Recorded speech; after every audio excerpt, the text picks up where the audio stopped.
आप लोगों में से कितने ऐसे हैं जो सोचते हैं कि आपका देश सबसे अच्छे और अनुशासित देशों में से एक है? आप चाहे कहीं से भी हो, लेकिन आपके दिल का देश प्रेमी तो इस प्रश्न का उत्तर चिल्ला के हाँ देगा। पर अगर लॉजिकली सोचा जाए तो हर देश को अभी तक कुछ ना कुछ सीखना बाकी रह गया है। कोई भी देश अभी तक पूर्णता की स्थिति में नहीं पहुंचा है, लेकिन हाँ, एक ऐसा देश है जो हमें पूर्णता के बारे में बहुत कुछ सिखा सकता है। एक ऐसा देश जहाँ लोग सफाई को एक्स्ट्रा काम नहीं बल्कि अपना कर्म समझते हैं। एक ऐसा देश जहाँ हर कोई अनुशासन का असली मतलब समझता है, और वो देश है जापान। आप अभी पूछ रहे होंगे कि ऐसा क्या है भाई इस देश में जो हमारे देश में नहीं? इस प्रश्न का जवाब इस वीडियो में बड़ी ही सरलता से दिया गया है। बने रहिए मेरे साथ जानने के लिए 20 ऐसे काम जो हमें जापान से सीखना चाहिए। पहला है एजुकेशन सिस्टम। जापान एक देश जो कि आकार में भारत से 9 गुना कम है, आज भारत से लिटरेसी रेट रैंकिंग में 117 रैंक ऊपर है। सिर्फ भारत ही नहीं, जापान ने तो यूनाइटेड किंगडम को भी पीछे छोड़ दिया लिटरेसी रेट। तो आखिर ऐसा क्यों? ऐसा क्या है इस देश के एजुकेशन सिस्टम में?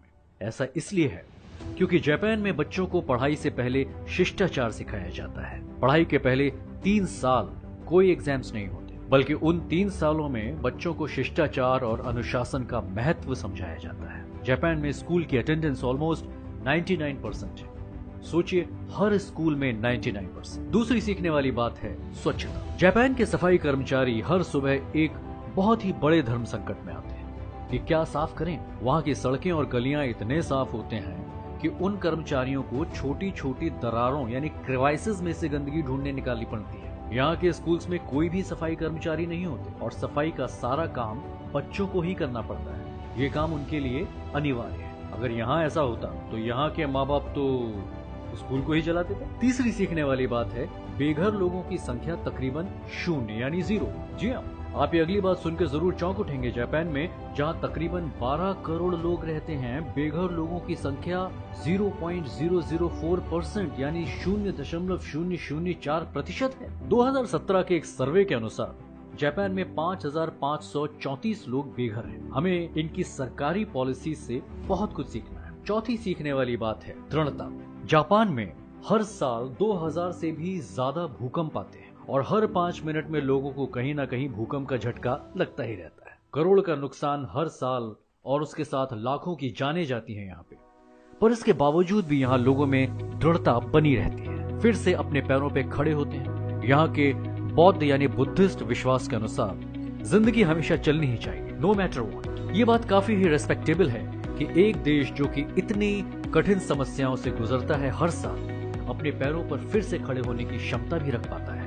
और इस चीज से हम सभी को प्रेरणा लेनी चाहिए। 5वीं सीखने वाली बात है युवा शक्ति। जापान की युवा शक्ति कई देशों में से कई गुना ज्यादा है, और ये बात फिर से उनके एजुकेशन सिस्टम के साथ लिंक की जा सकती है। यहाँ बच्चे कॉलेज से ही निकलते ही लीडरशिप के गुण के साथ दुनिया जीतने लग जाते हैं। छठी सीखने वाली बात है विनम्रता और शीलता यानी पोलाइटनेस और मॉडेस्टी।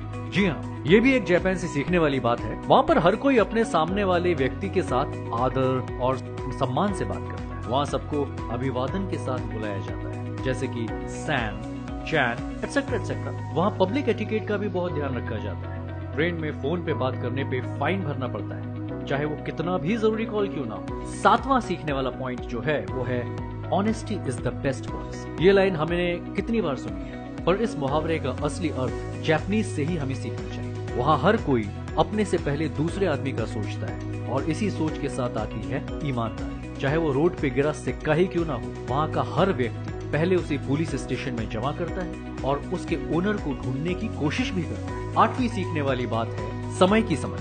जापान में एक मुहावरा है, being 10 minute early is early, being 5 minute early is being on time, and being on time means you are late. इसी से ही हमें पता चलता है कि वहाँ के लोग समय को कितना मानते हैं। वहाँ हर कोई समय की कद्र और इज्जत करता है। अब आप खुद ही समझ गए होंगे कि क्यों जापान पूरे वर्ल्ड में सबसे विकसित इवॉल्व देशों में से एक है। ये चीज काश हमारे देशवासियों को भी कोई सिखा सकता। 9वीं सीखने वाली बात है यानी 9th पॉइंट है असमानता में सुंदर। जब आपके घर में कोई एक सिरेमिक या पोर्सिलिन बॉल टूट जाए तो आप क्या करते हैं? जाहिर सी बात है आप उसे फेंक देते होंगे। आखिर एक टूटी हुई चीज को कोई क्यों अपने घर में रखे? पर जापान में कुछ अलग होता है। वहाँ पर बाउल टूटने पे उसको रिपेयर करा जाता है। बस उतना ही नहीं, सारे क्रैक सोने से भरे जाते हैं। उनका मानना यह है कि कोई भी चीज पूर्ण नहीं होती अगर एक चीज टूट जाए तो उसे रिपेयर किया जा सकता, चाहे वो कुछ भी हो, और वही टूटना उस चीज को एक अलग ही चमक और वैल्यू देता है। ये चीज तो सभी को सीखनी चाहिए। 10वां 10th पॉइंट है प्रदूषण की समझ। अब जापान जैसे डेवलप्ड राज्य में प्रदूषण तो कॉमन, पर आश्चर्य वाली बात यह है कि वहाँ पर हर कोई इसके बारे में जानता है और प्रदूषण को रोकने के लिए हर कोई कुछ न कुछ करता है। पौधे लगाना, गाड़ियों का कम इस्तेमाल करना और प्रदूषण से बचने के लिए हाईटेक मास्क, सब आपको सिर्फ जापान में ही देखने को मिलेगा। 11वां सीखने वाला पॉइंट है फूड वेस्ट का सही इस्तेमाल। फेंके गए खाने का सही इस्तेमाल कोई जापान से सीखे। वहाँ के फूड वेस्ट का प्रयोग किया जाता है मैन्योर या खाद बनाने के। अब जाहिर सी बात है, आप जहाँ से भी क्यों ना हो, खाने की बर्बादी कभी पूरी तरह से मिटाई नहीं जा सकती, लेकिन अगर जापान की तरह आप भी उसको किसी अच्छे काम में प्रयोग कर पाएं तो फिर वो सराहनीय यानी कमेंडेबल वाली बात है। 12वां सीखने वाला पॉइंट है सादगी में सौंदर्य। अगर आप किसी एक जापानीज घर में घुस जाएं, आपको बस गिनी चुनी कुछ फर्नीचर और उससे भी ज्यादा कम सजावट के सामान देखने को मिलेंगे। ये इसलिए क्योंकि वहाँ पर हर कोई सरलता को ही सौंदर्य मानता है और वहाँ हर कोई जानता है कि भौतिकवादी यानी मटेरियलिस्टिक चीज अस्थायी होती है और उन चीजों से सुख नहीं मिलता। इसका एक फायदा ये भी होता है कि जब भूकंप और सुनामी से घर बर्बाद हो जाए तब उसे फिर से बनाने पर ज्यादा खर्च ना आए। अब ये हुई ना समझदारी वाली बात। 13th यानी 13वीं सीखने वाली बात है high and customer service. Japan की टेक्नोलॉजी सिर्फ एडवांस्ड ही नहीं बल्कि बहुत ही ज्यादा कंज्यूमर फ्रेंडली है। वहाँ अगर आप किसी भी दुकान में घुस जाएं तो आपको भगवान की तरह ट्रीट किया जाता है। वहाँ के दुकानदार लिटरली आपके चरणों पे बैठते हैं। अब ये हुई ना बात। 14th पॉइंट जो सीखने वाला है वो है प्रकृति की स्वीकृति। जापानीज संस्कृति की विशेषताओं में से एक है मनुष्य और प्रकृति के बीच में करीबी संबंध। यहाँ हर कोई प्रकृति के छोटे छोटे उपहार का जी भर के मजा लेता है। यहाँ तक कि इनके स्कूल्स भी हर साल 1 अप्रैल से शुरू होते हैं क्योंकि वो जापान की सबसे सुंदर चेरी ब्लॉसम्स का समय है और वहाँ के टीचर्स के अनुसार ये वातावरण पौधे लगाने के लिए सबसे अच्छा होता है। पढ़ने का मजा भी काफी आता होगा वहाँ। 15वीं सीखने वाली चीज है रेडीनेस। जापान डिजास्टर मैनेजमेंट में विश्व नेता है। ये ऐसा कौन है, ऐसा क्यों है? ये इसलिए है क्योंकि वहाँ के लोग हमेशा हर दुर्घटना के साथ लड़ने के लिए तैयार रहते हैं। जब कोई देश हर दूसरे दिन तबाह होने की कगार पे रहता है उसको तैयार रहना ही पड़ता है। वाह, मान गए जापान, आपको मान गए। 16वां सीखने वाला पॉइंट है नियमों का पालन करना। नियमों का पालन और आदर करना यहाँ के बच्चों को स्कूल के पहले 3 सालों में अच्छी तरह से सिखाया जाता है और ये गुण वो बच्चे बूढ़े होने तक याद रखते हैं और नियमों का पालन करते हैं। यहाँ अगर सीढ़ियों के 2 हिस्से होते हैं, एक जाने के लिए और एक आने के लिए, तो लोग उनके काम के अनुसार उन 2 हिस्सों का प्रयोग करते हैं, चाहे सीढ़ियों के नीचे हो उनको वेट ही क्यों ना करना पड़े। ये सीखने वाली बात है भैया। 17वीं बात है जो हमें सीखनी चाहिए वो है काम के साथ मजे। जापान का कॉर्पोरेट वर्कर्स दुनिया में सबसे कुशल कर्मचारियों में से।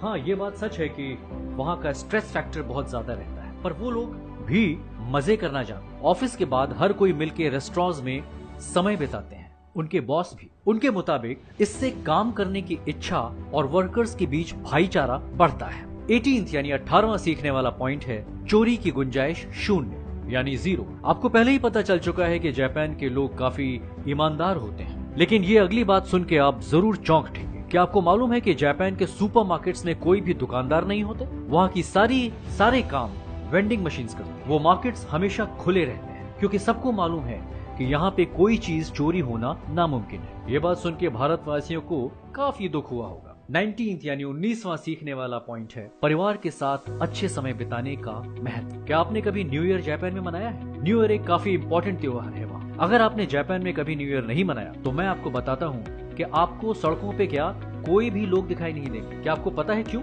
क्योंकि सारे लोग न्यू ईयर अपने परिवार के साथ मनाते हैं। वहाँ सब समझते हैं परिवार एक व्यक्ति के जीवन का सबसे सुंदर उपहार होता है। 20th 20वां आखिरी सीखने वाला पॉइंट है धार्मिक एकता। सबसे सुंदर और सबसे महत्वपूर्ण चीज जो कि हमारा देश जापान से सीख सकता है वो है धार्मिक एकता और सहनशील। वो देश टेक्नोलॉजी और इनोवेशन में सबसे आगे होने के बावजूद धर्म और परंपरा को सबसे ऊंचा सम्मान देता है। वहाँ के लोग 2 धर्म को मानते हैं, बुद्धिज्म और शिंतोइज्म। उसके बावजूद यहाँ हर कोई उन दोनों भगवानों को सम्मान आदर से पूजता है। ये काफी दिली चीज है जो कि सिर्फ भारत ही नहीं हर देश जापान से सीख सकता है। तो चाहे आप इंडिया से हो, यूएसए से हो, ब्राजील से हो या स्पेन से, हर देश का हर व्यक्ति के पास सुधरने की गुंजाइश होती है और आपके देश को सुधरने के लिए पहले आपको सुधरना और खुद को सुधारने के लिए जापान से अच्छा एजेंट आपको नहीं मिल सकता। तो ये वीडियो देखने के लिए बहुत बहुत शुक्रिया। उम्मीद है आपको ये पसंद आया और इससे नया कुछ जरूर सीखने को मिला। धन्यवाद।